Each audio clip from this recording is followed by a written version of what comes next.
மீண்டும் இந்த ஜூலை மாதம் விடுதலை உபவாச தியானத்தின் வழியாக உங்களை சந்திப்பதில் பெரும் மகிழ்ச்சி அடைகின்றோம். கனடா கத்தோலிக்க புதுவாழ்வு நற்செய்தி குழுவினர் ஆண்டவர் இந்த ஜூலை மாதத்திலே உங்களையும் உங்கள் குடும்பத்தையும் இந்த விடுதலை உபவாச தியானத்தின் வழியாக நிறைவாக ஆசீர்வதிப்பாராக, விடுதலைக்குள் வழிநடத்துவாராக, தெய்வீக சமாதானத்தை உங்களுக்கு அருளி ஆசீர்வதிப்பாராக.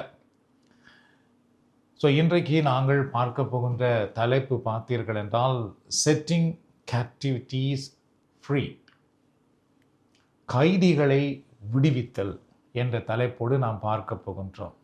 அல்லது கைதிகள் விடுதலை பெறுதல் என்று கூட நாம் பார்க்கலாம். Luke chapter 4 verse 18 says, "The Spirit of the Lord is upon me, because he has anointed me to proclaim good news to the poor.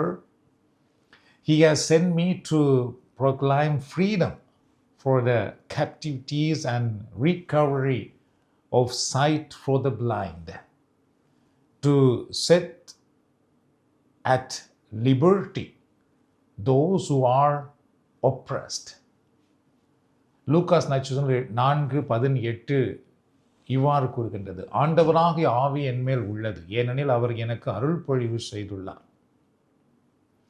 ஏழைகளுக்கு நற்செய்தி அறிவிக்கவும், சிறைப்பட்டோரை விடுதலை அடைவர், பார்வையற்றோர் பார்வை பெறுவர் என முழக்கமிடவும், ஒடுக்கப்பட்டோரை விடுதலை செய்து அனுப்பவும்" என்று எழுதப்பட்டிருப்பதை நாம் பார்க்கின்றோம். Acts chapter 10 verse 38 says, "God anointed Jesus of Nazareth with the Holy Spirit and power, who went about doing good and healing all who were oppressed by the devil, for God was with him." திருத்தூதர்கள் பணிகள் 10ஆம் அதிகாரத்திலே 38வது இறைவார்த்தையில் இவ்வாறு வாசிக்கின்றோம், "கடவுள் நசரேத்து இயேசுவின் மேல் தூய ஆவியாரின் வல்லமையை பொழிந்தருளினார். கடவுள் அவரோடு இருந்ததால் அலகையின் கொடுமைக்கு உட்பட்டிருந்த அனைவரையும் அவர் விடுவித்து எங்கும் நன்மை செய்து கொண்டே சென்றார் என்று நாம் வாசிக்கின்றோம். So captivities are not only those in prisons. யாரெல்லாம் சிறைக்குள் இருக்கின்றார்களோ அவர்கள்தான் கைது செய்யப்பட்டவர்கள் என்ற அர்த்தம் அல்ல. Spiritual captivity can look like bondages to sin. அதுபோல ஆவிக்குரிய சிறை பிடிப்பு பார்த்தீர்கள் என்றால் ஒரு பாவத்திலே அவர்களை கட்டி வைத்திருக்கின்றது. Fear and depression, பயம், மன அழுத்தத்திலே அவர்களை சிறைப்பிடித்து வைத்திருக்கின்றது. Addictions or habits that control life, சில பாவ பழக்கங்கள் அல்லது தவறான பழக்க வழக்கங்கள் அவருடைய வாழ்க்கையே கட்டி பிடித்து வைத்திருக்கின்ற ஒரு தவறான பழக்க வழக்கங்கள். இது போன்ற பலவிதமான சூழ்நிலைகளால் ஆவிக்குரிய சிறை வாழ்விலே இன்றைக்கு நிறைய மக்கள் வாழ்ந்து கொண்டிருக்கின்றார்கள். Spiritual oppressions from demonic influence, இருளின் ஆதிக்கத்தினால், இருளின் செயல்பாட்டினால் நிறைய மக்கள் சிறைப்பிடிக்கப்பட்டவர்களாக இருக்கின்றார்கள். or emotional pain and unforgiveness, மன்னிக்க முடியாத தன்மையினாலே நிறைய பேர் சிறைப்பிடிக்கப்பட்டிருக்கின்றார்கள். அதுபோல பார்த்தீர்கள் என்றால் இமோஷனல் பெயின், உணர்வு சம்பந்தமான உணர்வு ரீதியான வேதனையிலே நிறைய பேர் சிறைப்பிடிக்கப்பட்டிருக்கின்றார்கள். Even believers can be in captivity without realizing it. அதுபோல இறை மக்கள் கூட, இறைவனை நம்புகிறவர்கள் கூட இதை பற்றி சரியாக அறிவில்லாமல், அதை பற்றி அவர்கள் உணராமல் அல்லது புரிந்து கொள்ளாமல் இது போன்ற பல விடயங்களால் சிறைப்பிடிக்கப்பட்டிருக்கின்றார்கள். God's desire is to set every captivity free. கடவுளுடைய நோக்கம் பார்த்தீர்கள் என்றால் ஒவ்வொரு சிறை பிடிப்பிலிருந்தும் நம்மை விடுவிக்க வேண்டும் என்பதுதான் கடவுளுடைய விருப்பமாகும். Jesus did not negotiate with darkness. இயேசு இருளோடு ஒருபோதும் பேரம் பேசுவதில்லை. He overpowered it. கடவுள் இருளின் வல்லமையை மேற்கொண்டார் என்று தான் நாம் பார்க்கின்றோம். Jesus healed the sick. இயேசு நோயினால் சிறைப்பிடிக்கப்பட்டவர்களை குணமாக்கி அதிலிருந்து விடுதலை ஆக்கினார். He delivered the demons possessed. தீய ஆவியினால் பிடிக்கப்பட்டிருந்தவர்களை அவர் விடுதலை ஆக்கினார். And restored the oppressed. அதுபோல யாரெல்லாம் பலவிதமான சூழல்களால் பாதிக்கப்பட்டிருந்தார்களோ அவர்களெல்லாம் அவர் விடுதலையோடு வழிநடத்தினார் என்று நாம் பார்க்கின்றோம். Matthew chapter 12:28 says, if I cast out demons by the Spirit of God, then the kingdom of God has come upon you. Matthew 12:28 இயேசு என்ன சொல்லுகிறார் பாருங்கள், நான் கடவுளின் ஆவியை கொண்டே பேய்களை ஓட்டுகிறேன் என்றால் இறையாட்சி உங்களிடம் வந்துள்ளது அல்லவா என்று கூறுகின்றார். So God's power is alive today. ஆகவே ஆண்டவருடைய வல்லமை இன்றும் செயலாற்றி கொண்டிருக்கின்றது.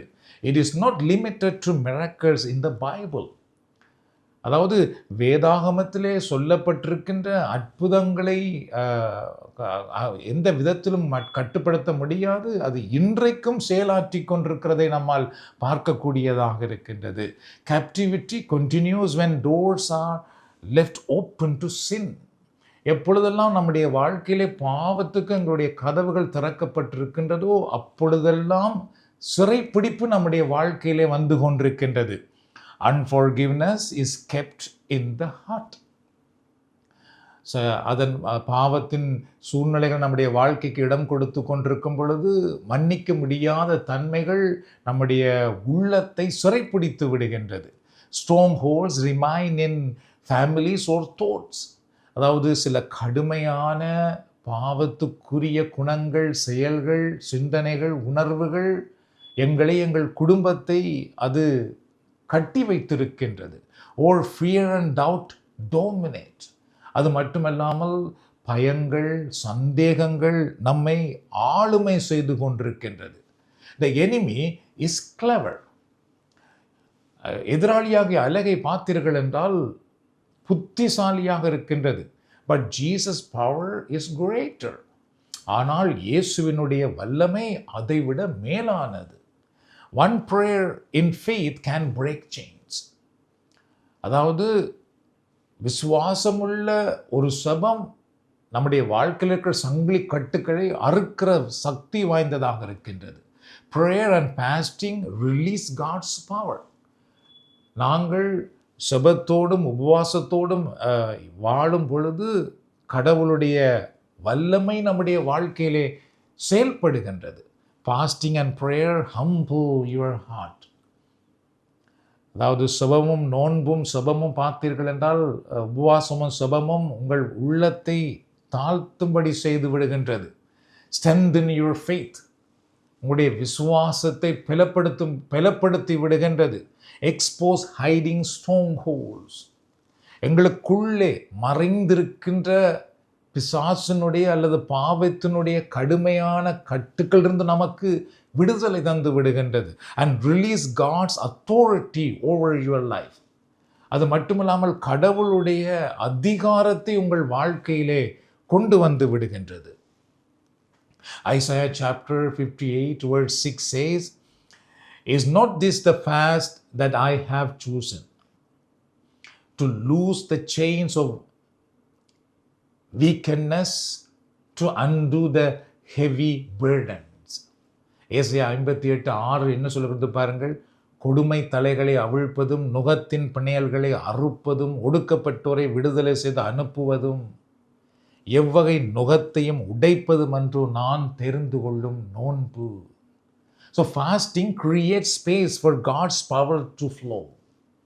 அதனாலே உபவாசம் பார்த்தீர்கள் என்றால் கடவுளுடைய வல்லமை நமக்குள் வந்து செயலாற்றுவதற்கு ஒரு வாசலை திறந்து விடுகின்றது. Steps to set captivities free. அதாவது நம்முடைய வாழ்க்கையில் இருக்கிற சிறை வாழ்விலிருந்து நாம் வெளியே வருவதற்கு நம்முடைய உபவாசம் நமக்கு உதவி செய்கின்றது. Include repent by confessing sin. நம்முடைய பாவங்களை அறிக்கை செய்யும் பொழுது அதன் வழியாகவும் நமக்கு விடுதலை உண்டாகி விடுகின்றது. And opening doors of the heart. அந்த உபவாசம் பார்த்திருந்தால் நம்முடைய உள்ளத்தை இறைவனுக்காக திறப்பதற்கு உதவி செய்கின்றது. Forgive those who have hurt you. உங்களை யாரெல்லாம் மனநோகும்படி செய்தார்களோ அவர்களை மன்னிப்பதற்கு உபவாச சபம் உங்களுக்கு வலிமை கொடுக்கிறதாக இருக்கின்றது. Because bitterness keeps chains in place. ஏனென்றால் பிடிவாதம் பார்த்தீர்கள் என்றால், அல்லது கடுமையான உள்ளம், வன்மையான உள்ளம் பார்த்தீர்கள் என்றால், நாம் சிறை வாழ்வுக்குள் இருப்பதற்கு நம்மை இழுத்து விடுகின்றது. Pray in authority by speaking God's word. அதனாலே நீங்கள் கடவுளுடைய வார்த்தையை உங்கள் மேல் கூறி நீங்கள் அதிகாரத்தோடு செபிக்க ஆரம்பியுங்கள். Ask yourself, what keeps me spiritually bound? உங்களையே நீங்கள் கேட்டு பாருங்கள். அதாவது ஆவிக்குரிய பிரகாரமாக எதெல்லாம் என்னை கட்டி வைத்திருக்கின்றது? What habits or fear enslave me? எப்படிப்பட்ட பயங்கள் அல்லது எப்படிப்பட்ட பழக்க வழக்கங்கள் என்னை அடிமையாக வைத்திருக்கின்றது? Where do I need God's power to act today? இன்றைய நாளிலே நான் விடுதலையோடு செயல்படுவதற்கு எங்கெல்லாம் கடவுளுடைய வல்லமை எனக்கு தேவையாக இருக்கின்றது? Bring it all to Jesus. உங்களுடைய வாழ்வில் இருக்கிற எல்லா சூழ்நிலைகளையும் ஆண்டவர் இயேசு கிறிஸ்துவிடத்திலே கொண்டு வாருங்கள் என்றார். இயேசு சொன்னார், நான் சிறைப்பட்டோரை விடுதலையாக்கவே வந்தேன் என்று. நீங்கள் இயேசுவிடத்தில் வரும்பொழுது அவர் கூறியபடி உங்கள் வாழ்க்கையில் இருக்கிற சிறையின் தன்மையிலிருந்து விடுதலையாக்கி உங்களை சுதந்திரத்தோடு வாழும்படி, இறைவனுடைய அருளோடு ஆசீர்வாதத்தோடு வாழும்படி அவர் உங்களுக்கு உதவி செய்கிறவராக இருக்கிறார். நாம் ஜெபிப்போம். அன்பின் ஆண்டவரே, இந்த மாதத்தில் இந்த விடுதலை உபவாச தியானத்துக்காக நாங்கள் உமக்கு நன்றி கூறுகின்றோம். இந்த தியானத்தை கேட்டுக்கொண்டிருக்கிற ஒவ்வொருவருக்காக நான் உமக்கு நன்றி கூறுகின்றேன். அன்பின் ஆண்டவரே, சிறைப்பட்டோரை விடுதலையாக்கவே இந்த உலகத்துக்கு நீர் வந்தீரே. ஆகவே யாரும் சிறைக்குள் இருப்பதை நீர் விரும்பவில்லை. ஆண்டவரே, ஆவிக்குரிய சிறைக்குள்ளே, இருளின் சிறைக்குள்ளே இருப்பதை நீர் ஒருபோதும் விரும்பாத இறைவன். அவர்களை நீர் தாமே விடுதலையாக்க விரும்புகிற கடவுள். ஆகவே இந்த நாளிலே இதில் இணைந்திருக்கிறவர்கள் யாரெல்லாம் எப்படிப்பட்ட சிறைக்குள் அடைபட்டிருந்தால் நீர் தாமே இப்பொழுது உங்களுடைய வல்லமை இவர்கள் மேல் அனுப்பும். இவருடைய குடும்பத்திலே அனுப்பி இவருடைய சிறை வாழ்விலிருந்து இந்த நாளில் இவர்களுக்கு விடுதலை கிடைக்கட்டும். ஆண்டவரை, யாரெல்லாம் தவறான பழக்க வழக்கங்கள், தவறான உணர்வுகள், தவறான சிந்தனைகள், தவறான பேச்சு, தவறான விடயங்களால் சிறை பிடிக்கப்பட்டிருக்கிறார்களோ, இயேசுவின் நாமத்தில் இப்பொழுது அவைகளிலிருந்து விடுதலை உண்டாகட்டும். எந்த தவறான பழக்க வழக்கங்களால் இவர்களுடைய குடும்ப வாழ்க்கையின் அமைதி சூறையாடப்படுகிறதோ, அல்லது இவர்களுடைய பரிசுத்தமான வாழ்க்கை பாதிக்கப்படுகிறதோ, அல்லது இவர்களுடைய அர்ப்பணிப்பிலே குழப்பங்கள் வருகிறதோ, அப்படிப்பட்ட எல்லா பாவ கட்டுக்களிலிருந்து நீர்தாமே இப்பொழுது இவர்களுக்கு விடுதலை தரும்படி நான் மன்றாடுகின்றேன். ஆண்டவராக இயேசுவே, உம்முடைய வார்த்தையில் வாழ முடியாதபடி, பரிசுத்த ஆவியானவருக்கு தங்களை விட்டு கொடுக்க முடியாதபடி, இவர்களுடைய வாழ்க்கையில் இருக்கிற எல்லா சிறை தன்மைகளிலிருந்து இவர்களுக்கு விடுதலை உண்டாகட்டும். இந்த நேரத்திலே இவர்கள் பரிபூரண விடுதலையோடு உம்முடைய கரங்களை பற்றி பிடித்து வாழ, பற்றி பிடித்து நடக்க உம்முடைய அருக்கரம் இந்த நாளில் இவர்களை ஆசீர்வதிக்கட்டும். உம்முடைய அபிஷேகம் இவர்கள் மேல் இறங்கி வருவதாக. இந்த விடுதலை உபவாச தியானத்தின் வழியாக இவருடைய வாழ்க்கையில் இருக்கிற இருளிலிருந்து விடுதலை உண்டாகட்டும், வேதனையிலிருந்து விடுதலை உண்டாகட்டும், பிசாசின் கட்டுக்களிலிருந்து விடுதலை உண்டாகட்டும், நோயின் கட்டுக்களிலிருந்து விடுதலை உண்டாகட்டும், கண்ணீர் கவலையிலிருந்து விடுதலை உண்டாகட்டும், மனபாரங்களிலிருந்து விடுதலை உண்டாகட்டும். ஆண்டவருடைய வல்லமை நெருப்பாக உம்முடைய பிள்ளைகள் மேல் இறங்கி வருவதாக. ஆண்டவருடைய வல்லமை நெருப்பாக உம்முடைய பிள்ளைகள் மேல் இறங்கி வருவதாக. விடுதலையாக்கும் வல்லமை இவர்கள் மேல் வரட்டும், குணமாக்கும் வல்லமை இவர்கள் மேல் வரட்டும், ஆசீர்வதிக்கும் வல்லமை இவர்கள் மேல் வரட்டும். ஆண்டவரை இவருடைய வாழ்க்கை ஒளியாய் பிரகாசிப்பதாக. சாபங்களிலிருந்து விடுதலை உண்டாகட்டும், போராட்டங்களிலிருந்து விடுதலை உண்டாகட்டும், அடிமைத்தனங்களிலிருந்து விடுதலை உண்டாகட்டும். இதோ உம்முடைய பரிசுத்த கரம் இவர்கள் எல்லாரையும் ஆசீர்வதிப்பதாக. உம்முடைய பரிசுத்த வல்லமையினால் இவர்களுக்கு விடுதலை உண்டாவதாக. இவருடைய குடும்பம் ஆசீர்வதிக்கப்படும், இவருடைய பிள்ளைகள் ஆசீர்வதிக்கப்படட்டும். இவர்களுடைய தொழில்கள் இவர்களை ஆசீர்வதி, இவர்களுடைய வருமானத்தில் இவர்களுக்கு ஆசீர்வாதம் உண்டாகட்டும். ஆண்டவர் இவர்கள் இருக்கிற இல்லத்தை ஆசீர்வதியும். உம்முடைய அருக்கரம் இவர்கள் மேல் இருப்பதாக.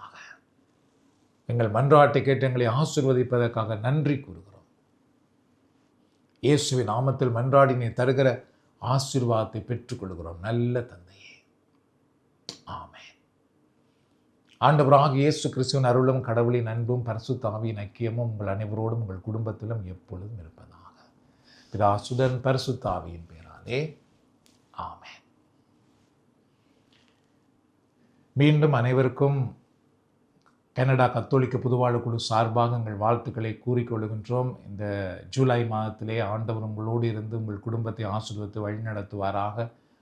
இந்த தியானம் உங்களுக்கு ஆசீர்வாதமாக இருந்தால் உங்கள் நண்பர்களோடும் இதை பகிர்ந்து கொள்ளுங்கள். எங்களுடைய பணிகளை நீங்கள் தொடர்ந்தும் இணையதளம் மூலம் பார்க்க விரும்பினால் www.tamilnewlife.com tamilnewlife.com என்ற இணையதளத்துக்கு நீங்கள் வாருங்கள். ஆண்டவர் உங்களை ஆசீர்வதிப்பாராக. ஆமென்.